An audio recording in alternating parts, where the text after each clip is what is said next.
আমার আর লঙ্কা কিনতে হবে না, অনেক লঙ্কার গাছ হয়ে গেছে। আমার মেয়ে দেখো লঙ্কা তুলছে কাছি দিয়ে কেটে কেটে। এটা হয়নি গো।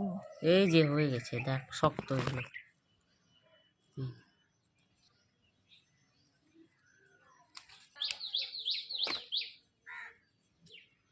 একদিনে রান্না হবে। ছোট্ট লেবু, লেবুটা কি হবে নাকি বাদরে খেয়ে নি ছিঁড়ে ফেলে দেবে কে জানে। আর এটাতে, এটা কি শাক? এটা শাক অন্য কিছু দিয়েছে। হ্যাঁ, এটা তো তো লাল শাক আর পালং শাক হয়েছে। এখানে শাকটা হচ্ছে না। ঢেঁড়সের এই চারা হয়েছে। নীলকণ্ঠ, এটা কি কেমন কালার? এখানে বাদামের গাছ হয়েছে, বাদাম আর কিনে খেতে হবে না। এখানে লাল শাক।